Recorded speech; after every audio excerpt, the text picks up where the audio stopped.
Muy bien, abramos nuestras Biblias en Romanos capítulo 14. Ese es nuestro texto para varios domingos. Romanos capítulo 14. Vamos a leer del versículo 1 al 13. Les voy a invitar a ponerse de pie.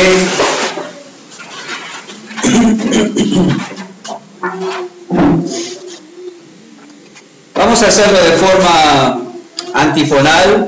Yo leo los versículos impares, ustedes leen en voz alta juntos los versículos pares, escuchándose unos a otros, respetando los signos de puntuación, y luego permanecemos de pie y encomendamos al Señor este tiempo de predicación. Recibid al débil en la fe, pero no para contender sobre opiniones. Porque uno debe ser el que come no menosprecia al que no come, y el que no come no juzgue al que come, porque Dios le ha recibido. Tú tienes que tu sabiduría bueno, para su gloria el Señor está en pie o cae, debe estar firme, porque poderoso es el Señor para hacerle estar firme. Uno hace diferencia entre día y día, otro juzga iguales todos los días. Cada uno esté plenamente convencido en su propia mente. El que hace caso del día, lo hace para el Señor. Y el que no hace caso del día, para el Señor no lo hace. El que come, para el Señor come, porque da gracias a Dios. Y el que no come, para el Señor no come, y da gracias a Dios. Porque ninguno de nosotros vive para sí, y ninguno muere para sí. Pues si vivimos, para el Señor vivimos, y si morimos, para el Señor morimos. Así pues, sea que vivamos o que quedamos, del Señor somos. Porque Cristo para esto murió y resucitó y volvió a vivir, para ser Señor así de los muertos como de los que viven. Pero tú, ¿por qué juzgas a tu hermano? O tú también, ¿por qué menosprecias a tu hermano? Porque todos compareceremos ante el tribunal de Cristo. Porque escrito está, vivo yo, dice el Señor, que ante mí se doblará toda rodilla y toda lengua confesará a Dios. De manera que cada uno de nosotros dará a Dios cuenta de sí. Juntos, así que ya no nos juzguemos más los unos a los otros, sino más bien decidir no poner tropiezo u ocasión de caer al hermano.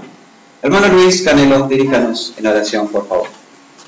Eterno Padre, te damos gracias una vez más por tu misericordia para con nosotros en esta mañana, y Padre, para recibir tu bondad también al estar juntos, reunidos como iglesia ante tu palabra. Padre, deseamos que tu Santo Espíritu nos hable en esta mañana, que podamos entender aún más tu persona, que podamos contemplar la grandeza de tu majestad en tu palabra y, Padre, ser transformado a la imagen de Cristo. Si tu gracia está, Señor, que alguno que no te conoce sea consultado para arrepentimiento, así lo deseamos. Y también, Padre, pedimos que tú pongas en tu siervo de desgracia, sabiduría, de compartir tu palabra. Pedimos todo esto en el nombre de Cristo. Amén. Pueden tomar asiento, muchas gracias. Yo crecí o conocí al Señor y crecí en un grupo de iglesias donde la palabra vino era similar o sinónimo de condenación eterna en el más profundo de los anillos del infierno, según Dante Alighieri, ¿verdad? Y así fue toda mi niñez, ¿verdad? El vino era algo así como el engendro mismo del infierno. Y hoy en día hay hermanos muy amados, conozco varios, que no tienen ningún problema en tomar un vaso de vino. La comida, sobre todo, dicen con un rico asado, no hablamos de esas cosas, pero bueno, ayuda a la digestión y varias cosas más y no tiene ningún problema. Para mí siempre ha sido un problema ese tema, voy a hablar un poquito más después en otra parte del mensaje, pero las diferencias de opinión entre los creyentes sobre asuntos no esenciales en relación a la vida cristiana, en relación a la salvación, en relación al mensaje del Evangelio. Hemos mencionado en estos mensajes que se puede discutir o se ha discutido sobre si es válido usar vino o jugo de uva sin alcohol en la cena del Señor, ¿verdad? Si está bien usar guitarra o el instrumento santificado, puro y apto para todo culto es solamente el piano, ¿verdad? Y también si se debe pasar el plato entre los bancos para recoger la ofrenda, o es válido tener una caja o un alfolí donde los hermanos sigilosa, secreta y personalmente van y traen lo que han apartado para el Señor. Y se han armado realmente desacuerdos y discusiones muy tenaces, ¿verdad?, en relación a estos asuntos y en cuanto a otros también. ¿Cómo se puede guardar la comunión en la iglesia? ¿Cómo podemos glorificar a Dios unánimes si pensamos diferente en algunos aspectos que hacen a la vida práctica? ¿Cuál es nuestra responsabilidad para con el que opina diferente en cuanto a ciertos asuntos de la vida diaria del cristiano? Ese es el meollo de la instrucción que el apóstol Pablo aborda acá en los capítulos 14 y 15 de su carta, instrucción que él comparte con la iglesia de Roma, instrucción que Dios ha tenido a bien guardar para nosotros también en este tiempo, para nuestro provecho y edificación. El apóstol Pablo insiste en esta porción que no debemos juzgarnos unos a otros por diferencias no esenciales a la vida cristiana, que no debemos menospreciarnos unos a otros por diferencias no esenciales o que no hacen al mensaje del Evangelio. ¿Y cuál es la base de esa exigencia? ¿Cuál es la base de esa exhortación? Lo que Dios ha hecho. La obra de Dios en Cristo a nuestro favor es el fundamento de la exhortación de no criticarnos y no menospreciarnos unos a otros cuando enfrentamos diferentes o sustentamos diferentes opiniones en relación a asuntos que no hacen a la esencia del Evangelio. Es interesante eso, hermanos, y ojalá que lo podamos captar y apreciar, que mi conducta, mi respuesta hacia el que piensa diferente, tiene como base y se nutre y tiene como ejemplo lo que Dios ha hecho para mí en el Señor Jesús. Esa es la base de la conducta, la cruz, la redención, el Evangelio, es la base de mi conducta, es la base, la motivación de mi respuesta para con el hermano que piensa diferente. No sacamos ideas en cuanto a proceder de algo así como un manual de ética o de algo así como de un manual de convivencia, concepto muy popular en estos días, ¿verdad?, en los ámbitos de poder de nuestro país, sino que nosotros sacamos y obtenemos las ideas y las bases y el fundamento y las directrices de nuestra conducta de Dios mismo. Eso es lo que Pablo establece desde el principio: recibir al débil en la fe, pero no para contender sobre opiniones. Dice: el que come no menosprecie al que no come, y el que no come no juzgue al que come, porque Dios le ha recibido. Por tanto, recibíos los unos a los otros, como también Cristo nos recibió para gloria de Dios. Y quizás alguno de nosotros puede pensar: sí, pero él piensa que, o ella piensa que, no importa. Dios le ha recibido, recíbele tú. No lo menosprecies, no lo critiques, enseña la palabra de Dios. Como señalamos el domingo pasado en estos versículos 14, 1 al 13, Pablo se explaza sobre todas las cosas en el porqué de nuestras acciones, ¿verdad? Eso es interesante. No es recíbelo y punto, como a veces los padres decimos, ¿no? Bueno, no hagas tal cosa. ¿Y por qué? Y porque yo te digo y punto.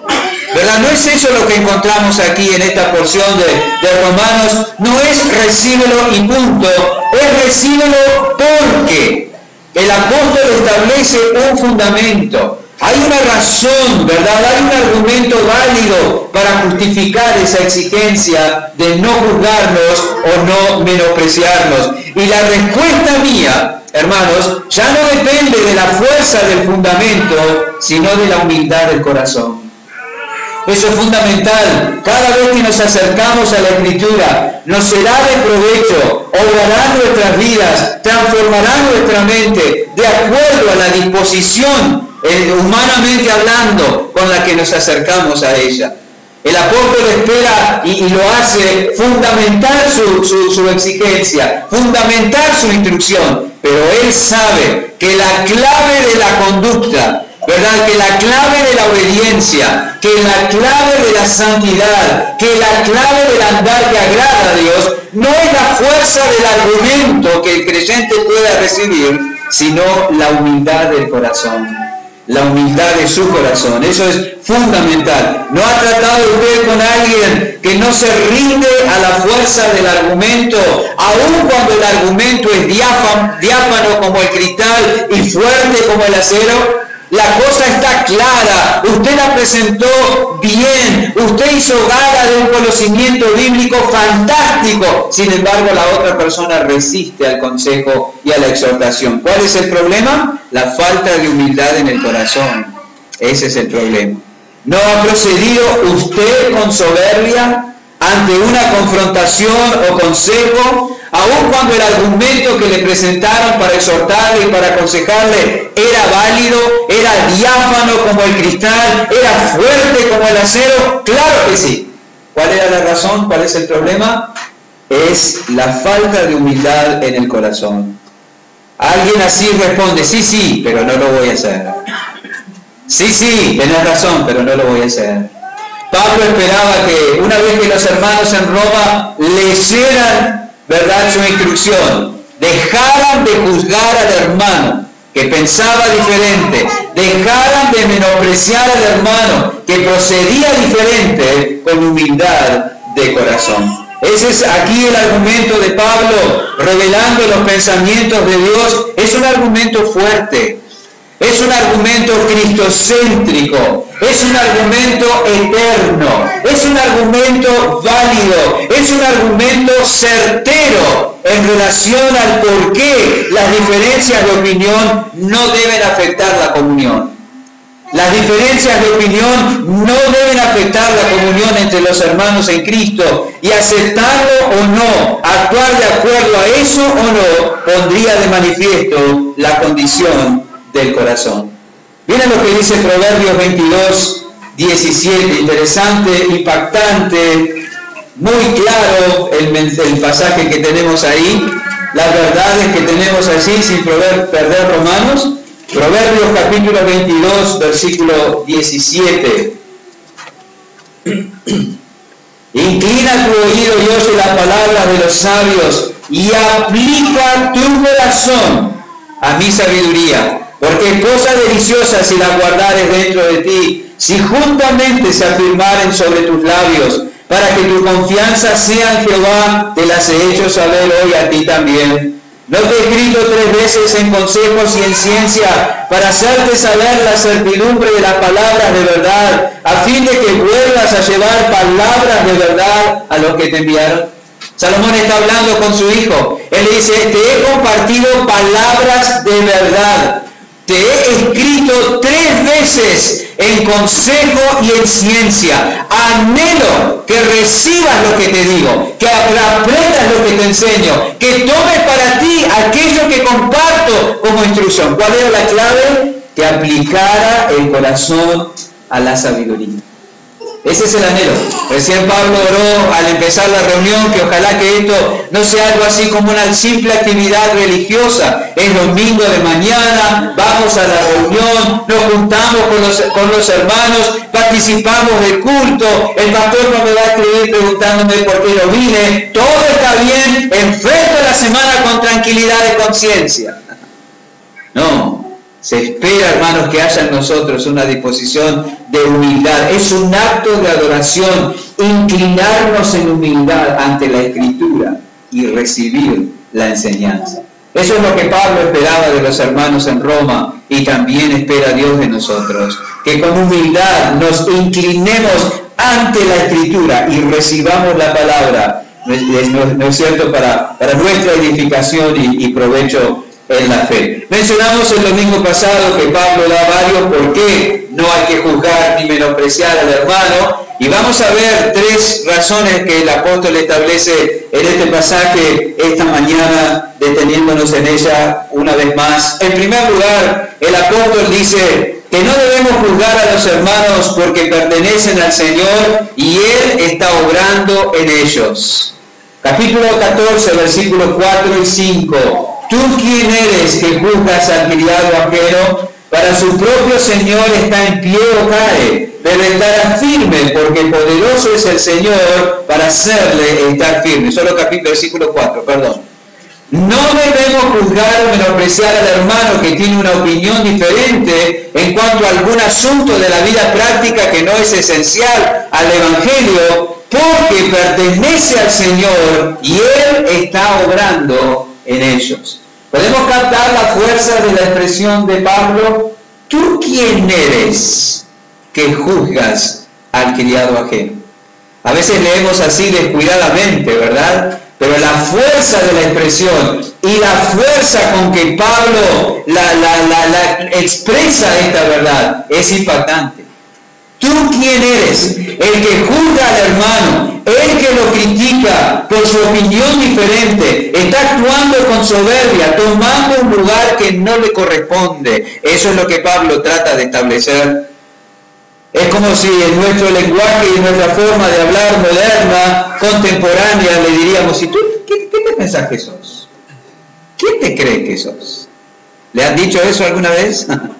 Cuando era adolescente, nosotros con un grupo de alumnos del secundario participamos en un certamen de televisión de preguntas y respuestas, ganamos, vinimos 15 días a Carlos Paz, en aquel entonces hace 45 años, y paseamos un poquito por la provincia de Córdoba, algunos lugares muy lindos, sí. Y realmente el servicio que ofreció el hotel, el transporte, la empresa que nos trajo fue malísimo, ¿verdad? Había quejas e incomodidades de parte de los profesores y la directora del instituto que vino con nosotros y los alumnos y algunos padres. Era malo la organización, el lugar, la comida, los horarios, varias cosas. Y en una conversación en la mesa, la directora del liceo, como se llama en Uruguay, el secundario, dijo: esto lo voy a tener que plantear en el consejo, porque realmente están cobrando por un servicio que no están dando. Y se siguieron dando las cosas, y el último día otra vez estábamos todos sentados así, y Julio Yagarías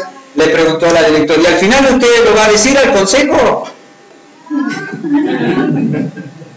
Le dijo: eso es algo que a usted no le corresponde saber.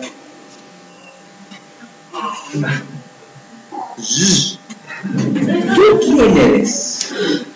¿Tú quién eres? No te corresponde. Es un asunto que no te compete. Eso es lo que Pablo está diciendo. ¿Quién te crees que eres? Me parece que te es necesario revisar la opinión que tienes de ti mismo. Si tú te atreves a juzgar la conducta de un criado ajeno o de una persona que pertenece a otro señor que no es de tu propiedad, sobre la cual tú no tienes ningún derecho, me da la impresión de que no estás pensando correctamente. No hay duda, hermanos, el orgullo daña la capacidad de pensar bien.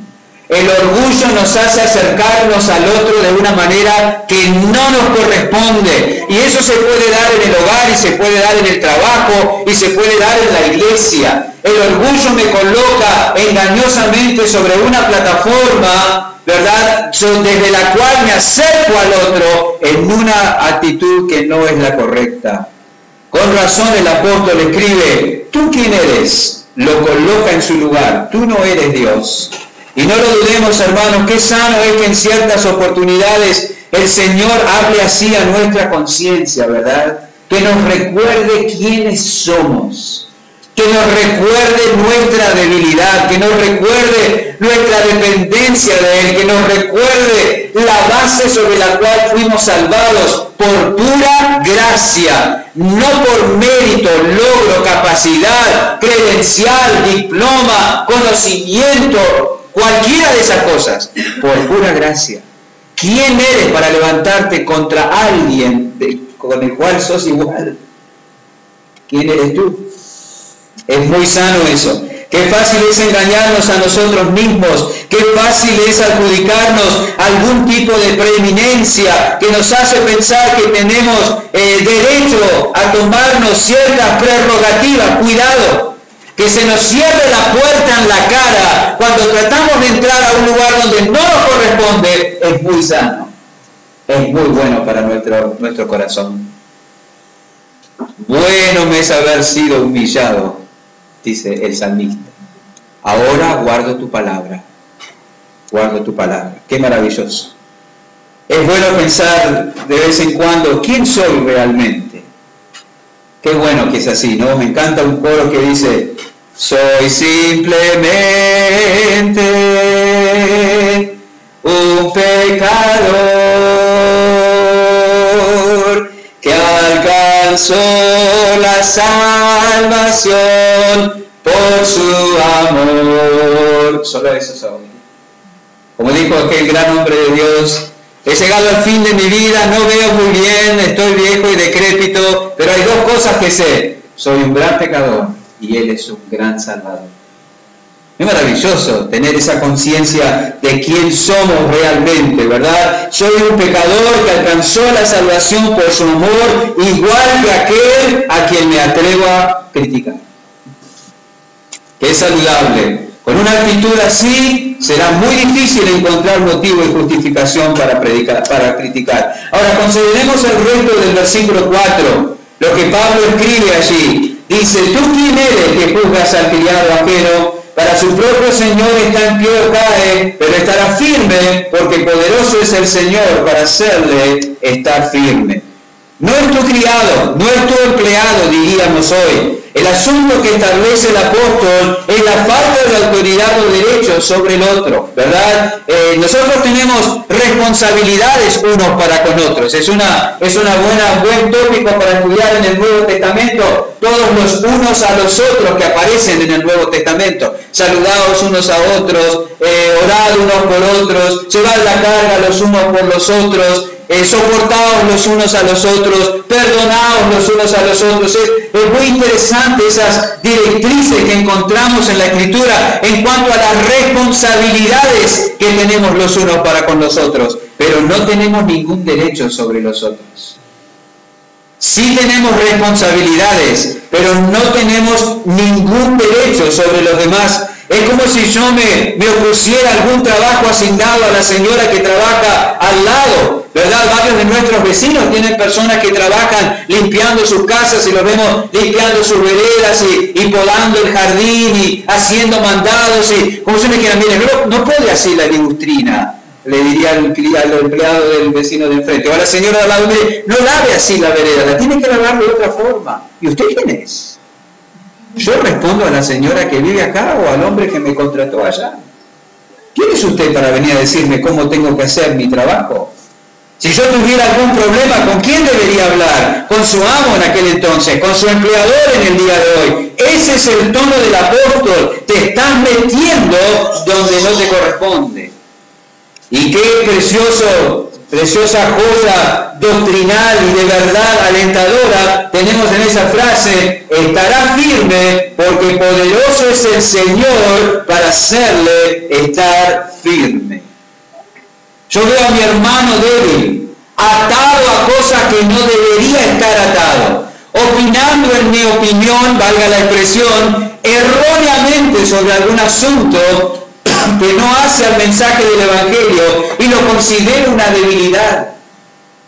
Es una debilidad, dirían algunos en aquel entonces, que este hermano coma carne que ha sido antes sacrificada a los ídolos. U otros dirían, es una debilidad que este hermano se prive de comer esa rica carne que conseguimos ahí en Almirante Brown y 14 de julio. Y lo consideraríamos una debilidad, pero la debilidad del hermano que me atrevo a criticar, dice aquí, será suplida por la fortaleza del Señor. El Señor está obrando en él. El Señor está obrando. Poderoso es el Señor para hacerle estar firme. Aquí se nos dice que esta etapa de debilidad pasará. Acá se nos dice que este estado de debilidad no es el final. El hermano está en proceso. Y no tenemos que mirar el volumen de su debilidad, por decirlo de alguna manera, sino la grandeza y la eficacia del poder de Dios para perfeccionarlo. Eso es. ¿Cuántas personas miran atrás a todo lo que su esposa o su esposo le ha hecho y dicen, no quiero seguir viviendo con él? Hay que mirar adelante y decir, Señor, confío en tu obra, confío en lo que harás, confío en tu poder. Ahí está la cuestión. No es el final, Él está en proceso, el Señor lo perfeccionará. Qué alentador todo eso en dos sentidos. Primeramente en relación a mí mismo. Yo no soy lo que debo ser. ¿Sufres tú en la presencia del Señor porque no eres lo que debes ser?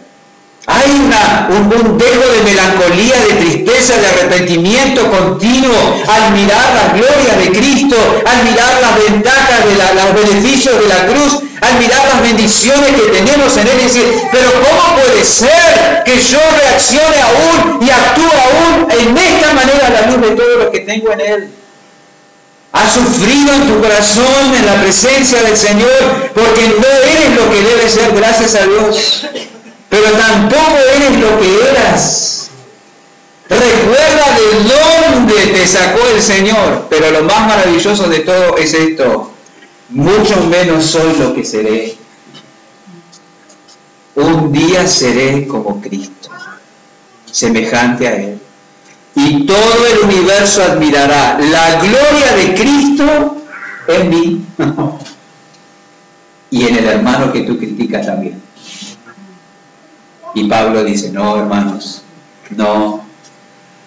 Lo mismo es en relación a otros, ¿verdad? No olvides, tu cónyuge aún no está terminado, si es creyente. Y usted dice, sí, Señor, ¿cuánto te falta?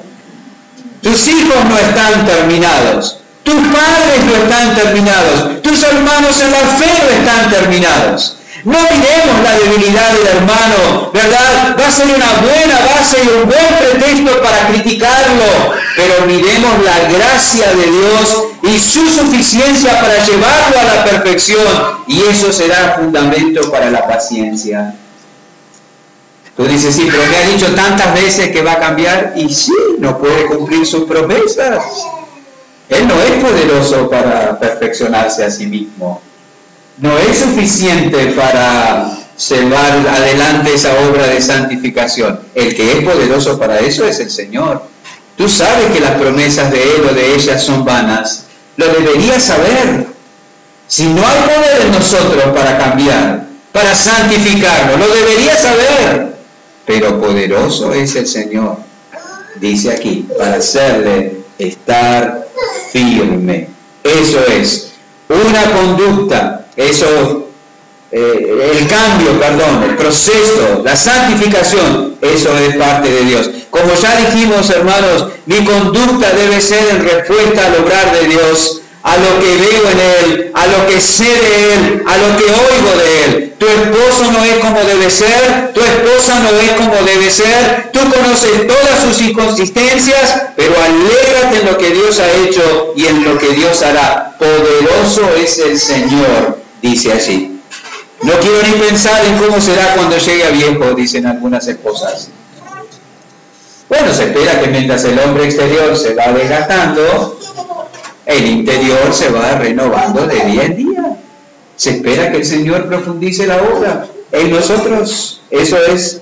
Así que ora, sé paciente, confía. Tú tampoco eres lo que deberías, pero Dios te ha recibido y continúa obrando en ti, formando en ti a Cristo. Esa meta no se alcanza por esfuerzo o logros humanos, sino por el obrar de Dios en los suyos. ¿Entendemos lo que significa lo que dice Pablo? ¿Tú quién eres que juzgas al criado ajeno? Para su propio Señor está en pie o cae, pero estará firme, porque poderoso es el Señor para hacerle estar firme. Somos rápidos para rechazar o criticar al hermano por su debilidad, al tener una opinión inadecuada sobre algo que no hace a la esencia del Evangelio. Pero deberíamos ser cuidadosos en eso, porque el Señor continuará obrando en esa persona que le pertenece. ¡Qué alentador! La seguridad del creyente depende de la suficiencia de Dios para alcanzar aquello para lo cual nos ha salvado. Eso es.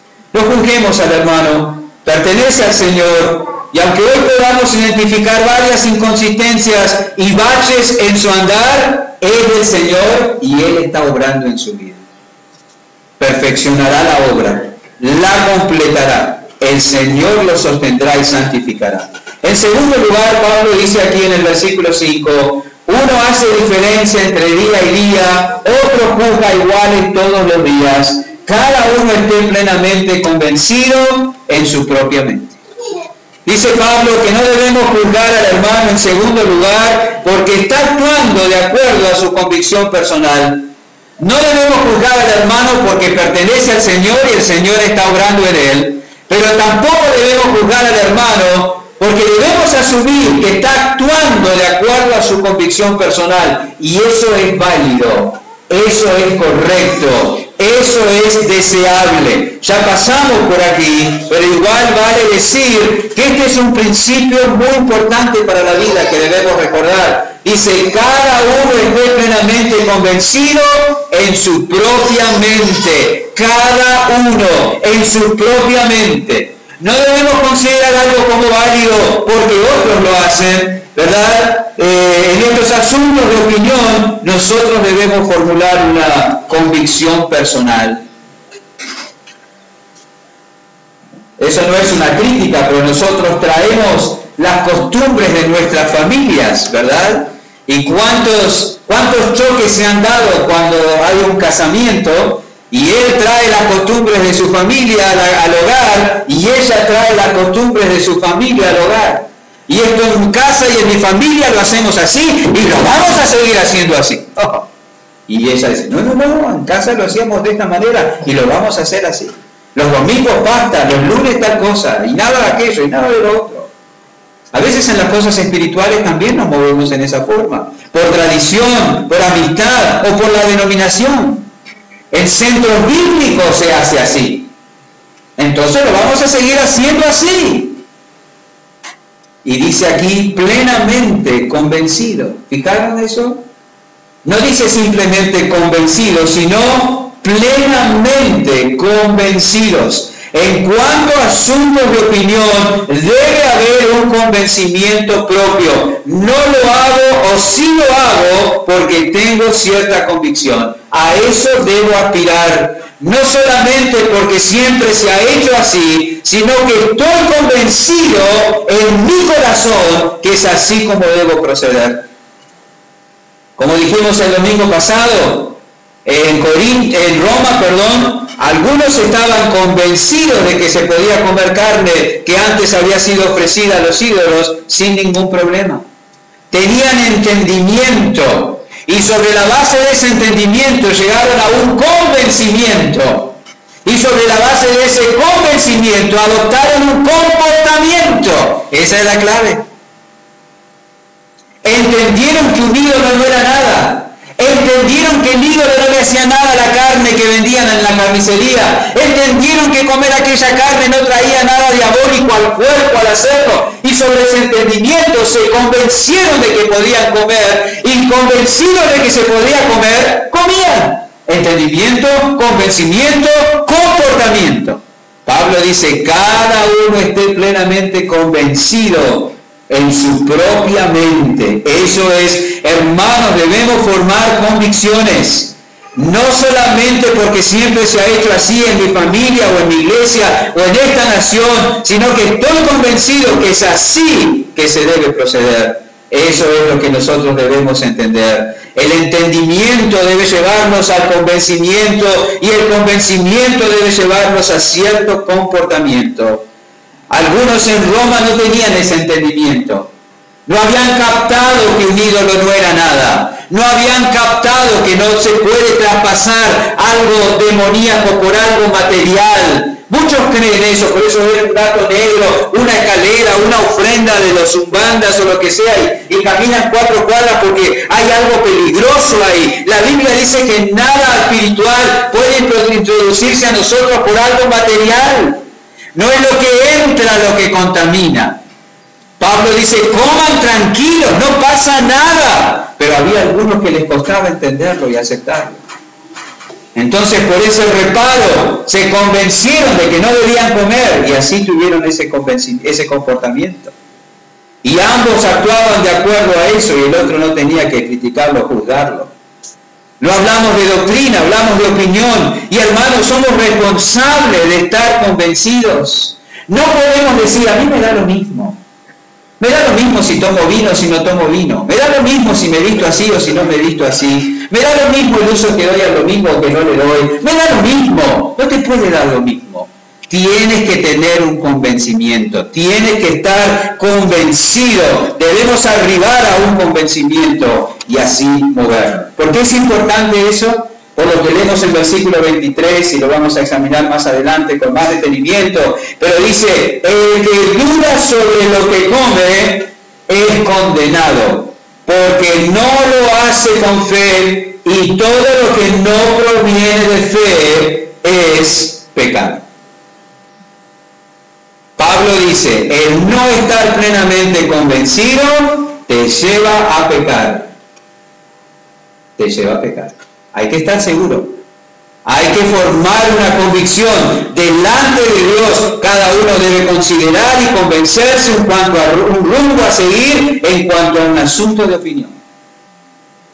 Tiene que tener una posición formada sobre la Navidad. Tiene que tener una posición formada sobre la alimentación. Tienes que tener una posición tomada sobre festejar o no los cumpleaños. Tienes que tener una posición tomada sobre lo que permitirás en tu casa o no. Cuando vengan tus parientes incrédulos, ¿permitirás que fumen en tu casa? ¿Permitirás que traigan bebidas alcohólicas a tu casa? Tienes que tener convicción sobre eso. Tienes que tener convicción sobre ciertos trabajos y ocupaciones. Puedes trabajar en cualquier lado, vender cualquier cosa, trabajar cualquier día. Tienes que formar convicciones sobre asistir o no a ceremonias de otras religiones, porque te vas a invitar a casamientos o bautismos o vayas a saber qué, y vas a tener que tener una convicción sobre eso. Tienes que tener una convicción sobre la participación o militancia en la política. Debes tomar una posición sobre eso.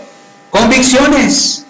Asuntos de la vida práctica. A mí me produce rechazo ver creyentes tomar vino, acabo de decirlo, pero yo he asumido mi propia convicción. Yo leo en la Biblia que los obispos no deben ser dados al vino, y leo en la Biblia que los diáconos no deben ser dados a mucho vino. Y si se pone mucho vino para el diácono, debe decir que debe ser nada para el obispo. Y a mí me da eso convencimiento de que no debo participar de bebidas alcohólicas. Hay que tener un convencimiento.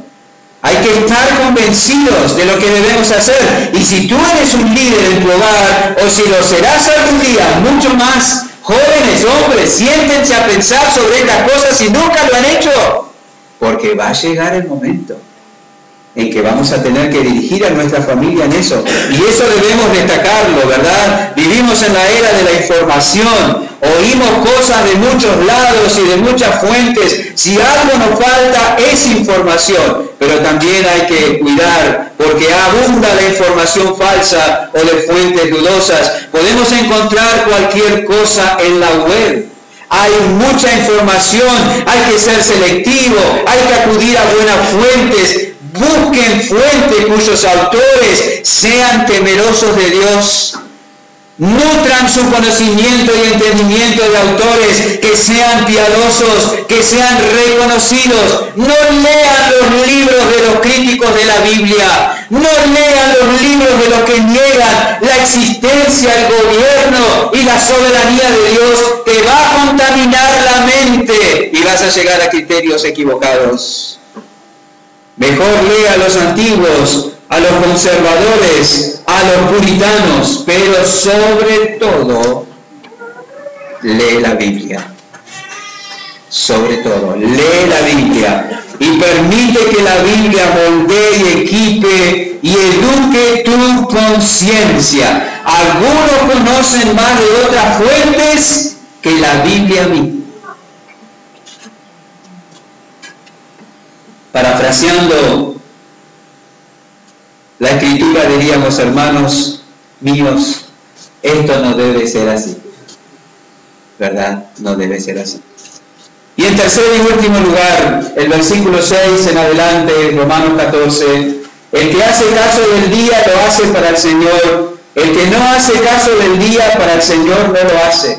El que come para el Señor come porque da gracias a Dios, y el que no come para el Señor no come y da gracias a Dios, porque ninguno de nosotros vive para sí y ninguno muere para sí. Pues si vivimos, para el Señor vivimos, y si morimos, para el Señor morimos. Así pues, sea que vivamos o que muramos, del Señor somos. porque Cristo para esto murió y resucitó y volvió a vivir, para ser Señor así de los muertos como de los que viven. No debemos juzgar a los hermanos porque lo que hacen o no, lo hacen para el Señor. No debemos juzgar a los hermanos o al hermano porque pertenece a otro y el Señor está obrando en él. No debemos juzgar al hermano, sino que debemos asumir que está actuando por convencimiento. Y no debemos juzgar al hermano porque lo que hace o no, lo hace para el Señor. Ya pasamos por eso también. Hemos mencionado que cuando hable la motivación que Pablo reconoce en los hermanos en Roma, ¿verdad?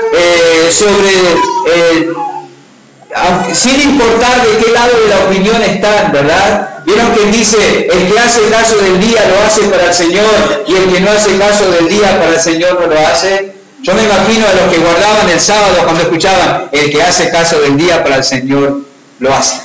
Yeah. Y después siguieron leyendo, y el que no hace caso del día para el Señor, no puede ser.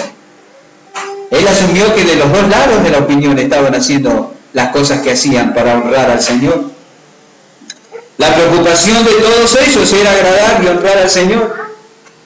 Eso es, podemos tener muchas motivaciones loables para nuestra conducta, pero la más alta ha de ser la gloria de Dios. Y todo lo que hagáis, todo, ya sea que coman o beban o cualquier otra cosa, háganlo todo para la gloria de Dios. 1 Corintios 10:31. Con gratitud, para la gloria de Dios, comer o no comer, guardar o no guardar. La clave aquí es la motivación. Hermanos, ¿cuánta importancia le damos al porqué? ¿Verdad? ¿Cuánta importancia le damos al porqué? No tanto a lo que hacemos, sino al motivo por cual lo hacemos. Créame, podemos hacer cosas buenas por malas razones. Podemos hacer cosas muy loables por motivos equivocados, y los ejemplos abundan en la Escritura y en nuestra propia experiencia. Esa ha de ser la piedra de toque de todo aspecto de nuestra conducta. Al decidir sobre algo, cualquier cosa que no sea moral o que no está especificada en la Escritura, tómate un tiempo para establecer si puedes hacer eso para la gloria de Dios. Tómate un tiempo para establecer eso. ¿Glorificas al Señor si participas de él? ¿Glorifico al Señor si participo de esta actividad? ¿Glorifico al Señor si me asocio con este tipo de personas o busco estos objetivos? ¿Glorifico al Señor que me vean en tal o cual lugar? ¿Glorifico al Señor divirtiéndome en tal o cual manera? ¡Qué buenas preguntas! Yo puedo hacer lo que quiera, soy libre. Bueno, hasta por ahí, porque todo hay que hacerlo para la gloria de Dios, así que eso pone una limitación. El lugar donde estás, las personas con las cuales estás, las actividades de las que participas, dicen mucho de ti y dicen mucho de tu Dios a los que están mirándote. Y hay que tener eso en cuenta. Ya oigo las voces de muchos diciendo, pastor, pero Jesús comía con los pecadores y iba a sus casas. Sí, pero ¿por qué lo hacía? Para llamarlos al arrepentimiento y revelarles la gracia de Dios. ¿Es esa tu motivación cuando vas, te juntas con y vas a tal lugar y participas de él? Es fácil engañarnos a nosotros mismos. Lo que muchas veces justificamos diciendo que es para ganar a otros, no es más que un ardid cobarde para no ser rechazados o para no ser tratados como Jesús. Hay que tener cuidado. Eso constituye una buena piedra sobre la cual probar estas decisiones. Si nosotros unimos lo que leemos aquí con lo que leemos en Romanos capítulo 1, que hemos hecho en varias oportunidades, allí dice que el motivo es aquel, que el cristiano, mejor dicho, es aquel que hace todo con el propósito de exaltar y recomendar a nuestro Dios y Salvador. Eso es. El hombre natural ha recibido la revelación de Dios y ha decidido no glorificarle. El hombre, cuando va a Cristo, y recibe un nuevo corazón, subyugado por la gloria de la cruz, decide morir a sí mismo y vivir para la gloria de Dios. El pecador vio la creación y le dio la espalda al Creador. El regenerado vio la cruz y se dio la espalda a sí mismo. Ya no vive para sí, lo dice aquí. Ninguno de nosotros vive para sí y ninguno muere para sí. Pues si vivimos, para el Señor vivimos. Y si morimos, para el Señor morimos. Así pues, sea que vivamos o que muramos, del Señor somos, porque Cristo para Él nos murió, resucitó y volvió a vivir, para ser Señor así de los muertos como de los que viven. Son palabras gloriosas, maravillosas. No olvidemos de lo que está hablando Pablo. No debemos juzgar al hermano porque pertenece al Señor y Él continúa su obra en Él. Y ahora insiste en eso. Muchos han usado estos versículos de Romanos capítulo 14, versículos 7 al 9, para hablar de la manera en que nos afectamos unos a otros. Muchos toman estos versículos y dicen, no somos una isla, no estamos solos, lo que yo hago afecta a otros, nadie está solo, todos afectamos a alguien, pero ese no es el sentido del texto. El contexto dice que el sentido del texto es otro, el contexto apunta en otra dirección. Cristo murió, resucitó y volvió a vivir para ser Señor de todos. Entonces mi respuesta a eso es que yo hago todo para su gloria. Eso es. Entonces yo no debo juzgar a mi hermano que opina diferente sobre mí, porque él ha encontrado que esa es la forma de honrar al Señor, porque ha visto la cruz y ha muerto a sí mismo y vive para la gloria de Dios. Debo asumir eso como cierto. Debo tomarlo como verdadero. Con su muerte y resurrección Él me compró, soy de Él. Ahora me ocupo de lo suyo, me intereso en su reputación y me ocupo de sus negocios. Ahí está la base de la conducta.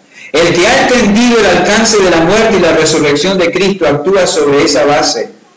Puede que tenga alguna diferencia de opinión con el hermano, pero no debo dudar de que por conocer al Señor y profesar fe en Él, el hermano ahora busca su gloria y me abstengo de criticar.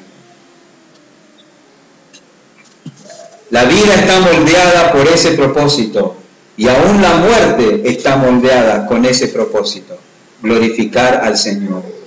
No critique al hermano, él entiende que esa es la manera de honrar al que le compró. Ya no vive para sí, vive para el Señor. Tómelo por cierto. El punto en Romanos es que la vida toda del creyente, hasta su muerte, le es dada para vivirla bajo la conciencia de que la obra de Cristo le da derecho de propiedad al Señor sobre nosotros. No juzgues al hermano que opina diferente que tú, porque él se ha convencido de que esa es la manera de agradar al que lo compró. De agradar al que lo compró. Eso es. No debemos olvidar, hablamos de asuntos de opinión, no de asuntos de doctrina. Del que propaga el error doctrinal debemos apartarnos, pero del que opina diferente en cuanto a asuntos no doctrinales, no debemos criticarlo. Y la base de esa respuesta es la obra de Cristo. La clave que Pablo enfatiza aquí es que no somos dueños de nosotros mismos. El Señor es nuestro amo y todo lo que hagamos es con el propósito de agradarle a Él. Hermanos, dos preguntas al terminar. ¿Cómo es tu respuesta ante la palabra predicada? ¿Cómo es tu respuesta ante la palabra predicada? Tú has escuchado los argumentos que Pablo presentó aquí para fundamentar que no debemos ni criticar ni menospreciar al que piensa diferente. Nos ha dicho que no lo debemos hacer porque esa persona pertenece al Señor y el Señor está obrando en él. Nos ha dicho que no lo debemos hacer porque Él ha llegado a ese convencimiento de acuerdo al entendimiento que tiene. Y nos ha dicho que no lo debemos hacer porque el Señor lo compró y Él ahora busca agradarle.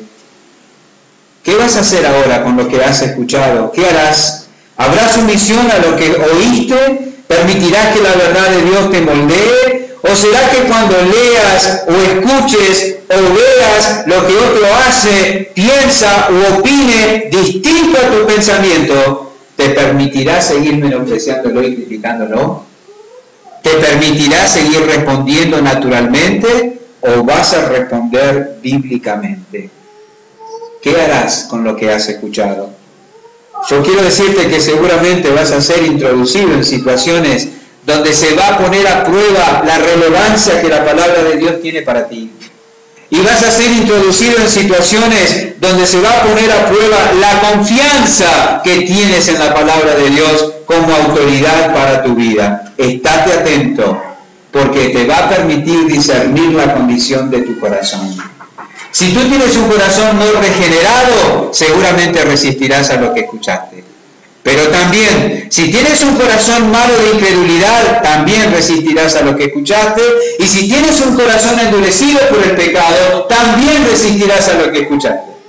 Así que te animo a prestar atención a la respuesta en tu vida a la palabra predicada, porque eso te permitirá conocer la condición de tu corazón. Y si tienes un corazón no regenerado, busca al Salvador. Y si tienes un corazón malo de incredulidad o endurecido por el pecado, arrepiéntete y juzga esa disposición en la presencia del Señor. Y la segunda pregunta, ¿cuál es la fuente o la base de tu conducta? ¿Por qué haces lo que haces? Es interesante que hasta aquí, y va a ser así a lo largo de todo este pasaje que estemos estudiando, Pablo siempre fundamenta la conducta del creyente en el obrar de Dios. Siempre. Fíjense, cuando puso el fundamento, al comienzo dice claramente, reciba al hermano débil en la fe, porque Dios le ha recibido. Ponga un círculo alrededor de la palabra porque. ¿Por qué tengo que recibir al que piensa distinto que yo? Porque Dios te ha recibido a ti y a él. Cuando anima a no descartar al otro por su debilidad, dice en el versículo 4, porque poderoso es el Señor para hacerle estar firme. Otra vez un porque. Y cuando recuerda que los creyentes actúan buscando agradar a Dios, dice claramente, porque Cristo para esto murió, resucitó y volvió a vivir para ser Señor así de los muertos como de los que viven. Mi conducta, tu conducta si profesas ser un cristiano, debe ser siempre en respuesta a la obra de Dios en Cristo. Y no pensemos que es algo que se me obliga a hacer. El corazón regenerado responde a la cruz. Lo que ve en Cristo lo hace con los hermanos. Lo que ve en Cristo lo hace con los hermanos. ¿Esa es la fuente de tu conducta o es otra? Que el Señor nos ayude. Padre, gracias por permitirnos detenernos en esta porción esta mañana. Confiamos en la eficacia y el poder de tu palabra para orar y llevar fruto en nuestras vidas, fruto que te glorifique a ti. En el precioso nombre de Jesús. Amén.